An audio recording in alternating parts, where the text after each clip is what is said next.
1,14,000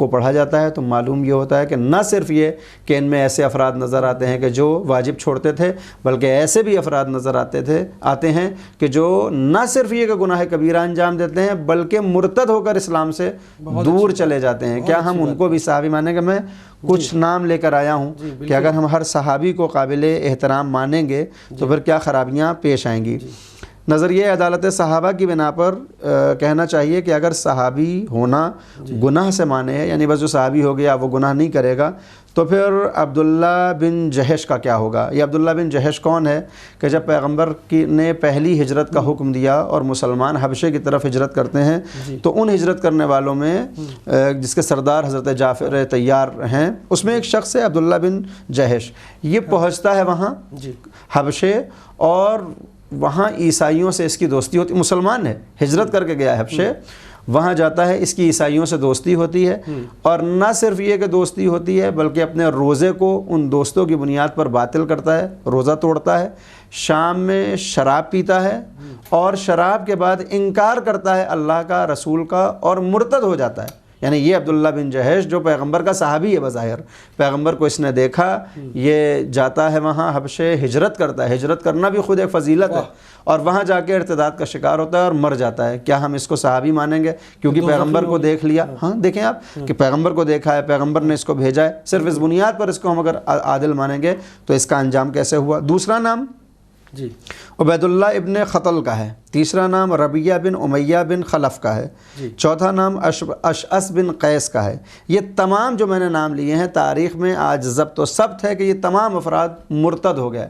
مرتد کا مطلب یہ ہے کہ کل تک یہ مسلمان تھے اور بعد میں انہوں نے اپنے اعمال و افعال کی بنیاد پر اسلام سے دوری اختیار کر لی۔ لہٰذا کلی طور پر اگر کوئی مسلمان یہ کہتا ہوا نظر آئے کہ تمام صحابہ عادل ہیں تو عقلی اعتبار سے اس کو قبول نہیں کیا جا سکتا، اور نہ صرف یہ کہ عقلی اعتبار سے بلکہ بعض فرقہائے اسلامی نے اس نظریے کو رد کیا ہے۔ میں مثال دینا چاہوں گا کہ جو ہمارے معتزلی مسلمان ہیں، جو شیعہ نہیں ہیں، اہل سنت والجماعت میں سے ایک عقیدہ اشاعرہ کا ہے، دوسرا معتزلہ کا ہے، تو جو معتزلی علماء ہیں وہ اس بات کے قائل ہیں کہ حضرت عائشہ، حضرت طلحہ اور زبیر نے توبہ کر لی تھی، لیکن جنہوں نے توبہ نہیں کی ہے اور اس پر مصر رہے اور بغاوت کی تو یہ سب کے سب دوزخی ہیں، جبکہ انہوں نے پیغمبر کو دیکھا ہے، پیغمبر کے صحابیوں کی فہرست میں شامل ہے۔ ان کا یہ ماننا ہے کہ اگر کوئی امام وقت کے مقابلے پر آ جائے، جس کے ہاتھ میں خلافت ہے، اگر کوئی اس کے مقابلے پر آ جائے تو وہ باغی کہلاتا ہے، وہ جہنمی ہو جاتا ہے، مگر یہ کہ وہ توبہ کر لے تو بات ختم ہو جاتی ہے۔ تو وہ کہتے ہیں کہ جو جمل میں مولا کائنات کے خلاف لڑنے کے لیے آئے، اگر ان میں سے کسی نے ان کے نظریے کے مطابق بی بی عائشہ اور طلحہ اور زبیر نے چونکہ توبہ کر لی ہے لہٰذا وہ ان سے باہر ہیں، ان کو یہ عادل مانتے ہیں، لیکن کہتے ہیں جن افراد نے توبہ نہیں کی ہے وہ تمام کے تمام افراد جہنمی ہیں۔ تو مسلمانوں میں بھی ایسے فرقے ہیں جو تمام صحابہ کو عادل نہیں مانتے ہیں۔ اس کے بعد اگر ہم بات کریں کہ وہ شام اور صفین کے متعلق جو معتزلہ عقیدہ ہے، وہ کہتے ہیں کہ تمام افراد جو ہلاک ہوئے ہیں وہ اہل نار میں سے ہیں، یعنی مولا کائنات کی تلوار سے جتنے بھی افراد جنگ صفین میں قتل ہوئے وہ اہل نار ہیں، یعنی جہنمی ہیں، چونکہ وہ اپنی بغاوت پر باقی رہے اور اسی پر اس دنیا سے رخصت ہوئے۔ اسی طرح خوارج کے متعلق وہ لکھتے ہیں کہ رسول اللہ کی متفق علیہ حدیث کی بنا پر وہ دین سے خارج ہیں۔ کون؟ خوارج۔ نیز اس مسئلے میں ہمارے اصحاب میں سے کسی نے اختلاف نہیں کیا۔ یعنی عدالت صحابہ کلی طور پر قبول نہیں کی جا سکتی ہے، تاریخ کے آئینے میں، عقل کے آئینے میں، اور مسلمانوں کے حسن سلوک کے آئینے میں ہم دیکھیں گے تو نہیں، یہ سب کا سب عادل نہیں ہے۔ اچھا، پھر اس میں صحیح نظریہ کیا ہے؟ اگر ہم بات کریں، جیسا آپ نے عرض کیا کہ یہ عدالت صحابہ کیا ہے اور اس کا صحیح نظریہ کیا ہو سکتا ہے، تو شیعہ عقیدے کے مطابق پیغمبر اسلام کے بعد جنہوں نے نبوت کے بعد امامت کو مد نظر رکھا اور صرف یہ کہ رسول کو نہیں مانا بلکہ رسول کی بھی مانی اور غدیر کے پیغام کو غدیر کے پیغام کو اپنی زندگی میں اتارا اور رسالت سے انہوں نے امامت کو متصل کیا اور ان کا خاتمہ عقیدہ امامت پر ہوا، ہم ان کو صحابی بھی مانتے ہیں، ان کا احترام بھی کرتے ہیں، مگر کیا وہ عادل تھے؟ اس میں خود ایک بحث ہے کہ ان کی عدالت کس حد تک ہے۔ جبکہ اہل بیت موجود ہوں تو ہمارے لیے نمونہ عمل اہل بیت علیہ الصلوۃ والسلام ہوں گے، وہ مومن صحابی کا بھی کردار ہمارے لیے نمونہ عمل نہیں ہوگا اس وقت تک جب تک ہمارا امام موجود ہے۔ بہت بہت سمجھ لیجئے بہترین آپ نے جو تاریخ پیش کی ہے آگا، میرے خیال سے یہ جو ضرورت ہے آج کی، میرے خیال جتنے بھی ہمارے علماء اکرام ہیں اور میرے میرے خیال سے جو بھی طالب علم ہے ان کی یہ ذمہ داری ہے کہ ہم، کیونکہ یہ جنریشن جو ہے ان کو فل ہسٹری یا یوں کہیں اسلامک ہسٹری نہیں اتنی معلوم ہے، اور ضروری ہے کہ یہ ساری چیزیں معلوم ہونا چاہیے ہیں کہ صحیح صحابی کون ہے، اور وہ صحابہ جنہوں نے رسول اسلام صلی اللہ علیہ وسلم کا ساتھ ہونے کی بھی بات کی اور ساتھ ہی ساتھ ایسے کام کیے کہ مرتد ہو گئے، جہنمی ہو گئے۔ دوسری طرف اگر ہم رخ کریں کہ صحابہ تابعی اور تابعی کیا ہے؟ پیغمبر اسلام کے بعد جو زمرے بنائے گئے، دیکھیے عقیدہ تشیع میں تو کوئی زمرہ تھا ہی نہیں، رسالت کا دروازہ بند ہوا اور وہاں امامت کا دروازہ کھل گیا۔ تو ہمارے یہاں تمام ائمہ ہم کہتے ہیں برابر ہیں۔ پیغمبر اسلام کی وہ مشہور حدیث ہے کہ اولنا محمد، اوسطنا محمد، آخرنا محمد، وکلنا محمد، ہمارا پہلا بھی محمد، ہمارا وسط کا بھی محمد، ہمارا آخر بھی، ہم سب کے سب برابر ہیں۔ لہٰذا ہمارے یہاں یہ زمرے دکھائی نہیں دیتے۔ لیکن جو افراد اہل بیت کے مقابلے میں صحابیت کو پیش کرتے ہیں کہ پیغمبر کے بعد ہم اہل بیت سے دین کو حاصل نہیں کریں گے بلکہ صحابہ سے حاصل کریں گے، تو وہاں بھی چونکہ سب کو برابری نہیں دی جا سکتی، تو 3 زمرے بنائے گئے۔ صحابی اس کو کہا گیا جس نے پیغمبر کو دیکھا ہو اور الگ الگ فرقوں کے اعتبار سے الگ الگ تعریف کے، صرف دیکھنا کافی ہے یا دیکھنے کے بعد پیغمبر سے کچھ سیکھا بھی ہو، یا پیغمبر سے سیکھنے کے ساتھ کچھ برس اس نے پیغمبر کے ساتھ گزارے ہوں، یا ایک تعریف کی گئی کہ ساتھ میں وقت بھی گزارا ہو، جنگ بھی کی ہو، ایک تعریف بیان کی گئی کہ نہیں جنگ کے ساتھ ساتھ اس کا خاتمہ خیر پہ ہوا ہو۔ تو الگ الگ تعریف ہیں الگ الگ فرقوں میں۔ تو وہ کہتے ہیں جنہوں نے یہ کیا، جو صحابی کی فہرست میں شامل ہو گئے، ہم ان کو صحابی کہتے ہیں۔ لیکن اس کے بعد جنہوں نے پیغمبر کو نہیں دیکھا لیکن کسی نہ کسی صحابی کا دور دیکھا ہے، تو اس کو وہ تابعی کہتے ہیں۔ یعنی مثال کے طور پر زید نے پیغمبر کو دیکھا اور ان شرطوں کے مطابق زید صحابی کہلائے گا، پیغمبر اس دنیا سے چلے گئے، پھر اس کے بعد عمر نے پیغمبر کو نہیں دیکھا لیکن عمر نے زید کو دیکھا، یعنی اس نے صحابی کو دیکھا ہے، تو اس کو وہ تابعی کہتے ہیں۔ اور پھر تیسرا زمرہ یہ ہوتا ہے کہ ایک تیسرے شخص نے نہ پیغمبر کو دیکھا کہ وہ صحابی کہا جائے، نہ پیغمبر کے دیکھنے والے کو دیکھا کہ تابعی کہلائے، بلکہ اس نے دیکھا ہے تابعی کا زمانہ، پیغمبر کو نہیں دیکھا، صحابی کو نہیں دیکھا، اس نے تابعی کو دیکھا ہے، وہ تابعی کہلاتا ہے۔ تھوڑا گنجلک ہو گیا، میں اور واضح کر دوں، پیغمبر کو جو دیکھے عام، جو میں یہ نہیں کہہ رہا ہوں کہ یہ میرا عقیدہ ہے یا میں کوئی مکتب تشیع کی طرف سے نمائندگی کر کے اس تعریف کو نہیں بیان کر رہا ہوں، میں عام نظریہ پہ پیش کر رہا ہوں کہ جو عام نظریہ مسلمانوں کا ہے کہ جو پیغمبر کو دیکھے خاتمہ خیر پر ہو اس کا، بعض شرطوں میں، وہ صحابی ہے۔ جس نے صحابی کو دیکھا ہو وہ تابعی ہے، جس نے تابعی کو دیکھا ہو وہ تابعی ہے۔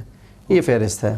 لہٰذا بہت سے افراد یزید کو ان لوگوں میں شامل کرنے کے لیے یہ ساری تعریفیں پیش کرتے ہیں کہ وہ صحابی تو نہیں تھا صاحب لیکن اس نے پیغمبر کے صحابہ کو دیکھا ہے، لہٰذا وہ تابعی ہے اور اس کا بھی احترام لازم ہے۔ یہ تمام چیزیں، یہ دریچے بنائے جاتے ہیں، کھڑکیاں بنائی جاتی ہیں، کچھ غیر محترم افراد کو محترم بنانے کے لیے ایک نئی ٹرمنالوجی لائی جاتی ہے تاکہ ان کو بھی احترام دیا جا سکے۔ لیکن جو اللہ کی طرف سے لعنت اللہ ہو، آپ اسے کوئی بھی ٹائٹل دے دیجئے، وہ لعنت اللہ ہی رہے گا۔ یعنی یہاں پہ ہم یوں کہہ سکتے ہیں کہ ہمارا امام علی ابن ابی طالب علیہ السلام ہی ہے، وہی ہے، وہی رہے گا، اور باقی جو ان کے نمائندے ہیں جو ان کے انڈر میں کام کر رہے ہیں یا جن کو ہم علماء بھی کہہ سکتے ہیں، ذاکرین بھی کہہ سکتے ہیں، طالب علم بھی کہہ سکتے ہیں، ہم مانتے علی کی ہیں اور اسی پر ایمان رکھتے ہیں، لیکن جو ہم تک چیزوں کو پہنچا رہا ہے یا جو نائب امام ہیں ان کی ذمہ داری ہے کہ اب وہ صحیح بات پہنچا رہے ہیں کہ غلط بات پہنچا رہے ہیں۔ کہیں ایسا نہ ہو کہ غلط بات پہنچانے والوں پر بھی ہمارا ایمان ہو جائے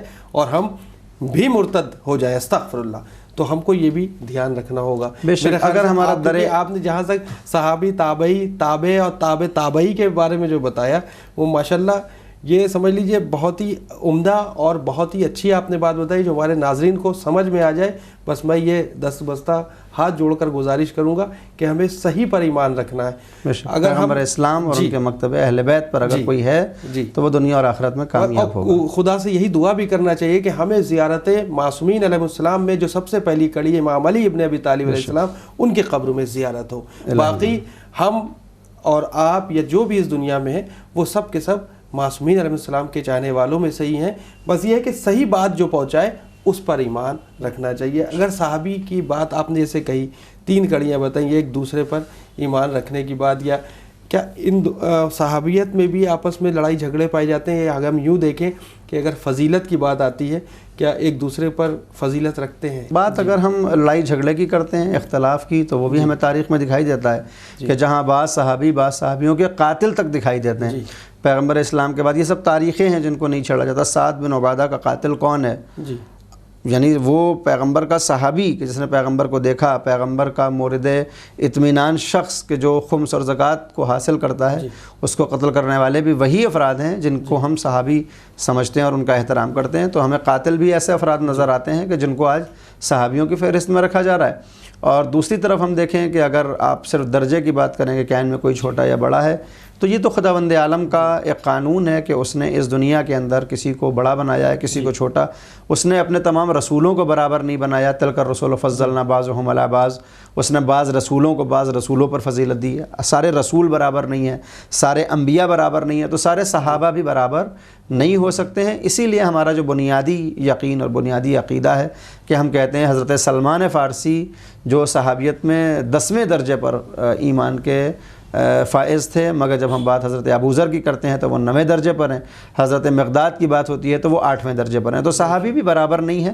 جس کی جتنی لیاقت تھی، جس سے جتنا کسب فیض کیا پیغمبر اسلام سے، اس کا درجہ نگاہ قدرت میں اتنا ہی بلند ہے. جو جتنا زیادہ وقت پیغمبر کے ساتھ رہا، جس نے جتنی زیادہ جانثاری کی، اس کا درجہ اتنا زیادہ ہے. اسی لیے ہم مولا کائنات امیر المومنین علی بن ابی طالب علیہ السلام کو تمام صحابہ سے اوپر رکھتے ہیں، کیونکہ آپ نے پوری زندگی پیغمبر اسلام کے ساتھ گزاری، اپنی پوری زندگی کو نچھاور کر دیا، اپنے پورے مال و متاع کو اسلام کے لیے خرچ کر دیا. اور صرف بات شیعوں کی نہیں ہے، یہ ہمارے اہل سنت برادران کا بھی عقیدہ ہے کہ مولا کائنات جس جگہ پر آ جائیں تو پھر ان کے مقابلے میں کوئی بھی صحابی ان کا مقابلہ کرتا ہوا نظر نہیں آئے گا. مولا کائنات تمام افراد سے افضل ہیں. میں بلکہ اپنی بات کو اور مستند کر دوں، ابھی کچھ دن پہلے میری نگاہوں سے ایک کلپ گزری. پاکستان کے ایک بہت بڑے مولانا گزرے ہیں اسرار احمد صاحب. ان کی ذاتی زندگی کیا ہے، ان کی تعلیمات کیا ہے، مجھے اس سے بحث نہیں ہے. اس کلپ میں وہ یہ کہتے ہوئے نظر آتے ہیں کہ اگر کوئی مجھ سے یہ پوچھنا چاہتا ہے کہ حضرت علی کے متعلق میرا عقیدہ کیا ہے، تو تمام علماء، تمام فقہا، تمام صلحاء، تمام صحابہ، سب سے اوپر اگر کوئی ہے تو وہ مولا الموحدین امیر المومنین علی بن ابی طالب ہیں. تو صرف شیعوں کا عقیدہ نہیں ہے. جو واقعی معنی میں مودت کرنے والے ہیں اہل بیت سے، وہ مولا کائنات کو سب سے افضل مانتے ہیں. خلافت کے اعتبار سے، موقع کے اعتبار سے، اجماع کے اعتبار سے بھلے مولا کائنات کو ہم وہ چوتھا تسلیم کرتے ہوں، مگر واقعی مناقب کے اعتبار سے، پیغمبر سے قربت کو اگر آپ دیکھیں گے تو مولا کائنات کے برابر میں کوئی صحابی، کوئی بھی شخص نظر نہیں آتا. بہت بہت شکریہ آغا. وقت کی کمی ہے، ہمیں یہاں پہ وائنڈ اپ کرنا ہوگا. انشاءاللہ اگلے ایپیسوڈ میں ہم پھر حاضر ہوتے ہیں اسی طرح کے بہت سارے سوالوں کے ساتھ. لیکن کیا کریں، وقت کی کمی ہوتی ہے، زیادہ سوال ہم نہیں کر پاتے. اور جس طریقے سے جو آپ نے جو ہسٹری پیش کی، ایک جو تاریخ بتائی، وہ یقیناً آج کے اس معاشرے کے لیے بہت ضروری ہے. تو ناظرین، آپ کو ہمارا یہ والا بھی ایپیسوڈ کیسا لگا؟ آپ اپنا فیڈ بیک ہمیں ہر بار کی طرح winislam@gmail.com پر ضرور سینڈ کریں. فی الحال ہمیں اجازت دیں. دیکھتے رہیں channel one, message of humanity. شکریہ. خدا حافظ.